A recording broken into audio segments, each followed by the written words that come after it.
Naimbag nga aldaw, madatay amin kakabsat,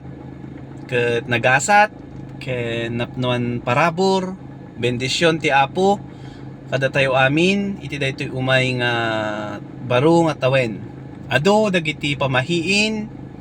ado dagiti natawtawid tayo nga kaugali, no kastoy nga dumteng ti baro nga tawen, ngayon ganata ket agtultuloy nga aramiden tayo kakabsat.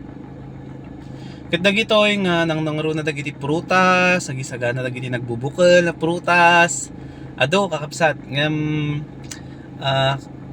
dagitoy natawid tayo iti naggapu iti Chinese nga tradisyon dagitoy kakabsat nga pamati. Ket kada tayo man Kristiyano,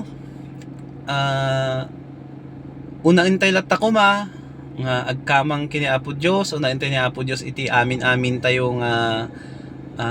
iti gitoy nga paspasamak tapno iti kastak isuna man ti mangted ti swerte kada tayo kakabsat ni Apo Hesus nga naiyanak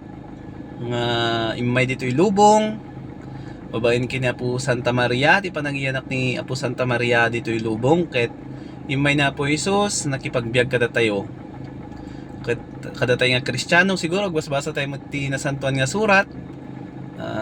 dagiti bilbilin na ket dagitoy ti rumbeng ikan tayo met importansya ko mga kasmay sa nga Kristiyano. Umuna maipanggap iti ayat panagayat iti Dios iti isu amin amin tayo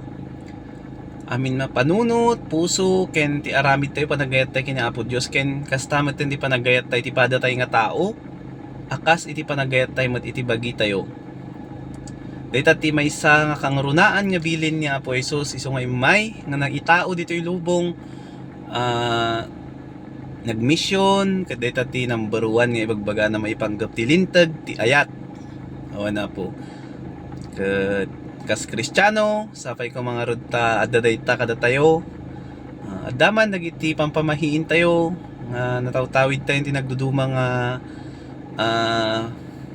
nagdudumang nakatawtawidan ngam ipang pangaro na tayo latak kung makakabsat iti bilin ni Apo Hesus kada tayo isu nga immay nga nakipagbiag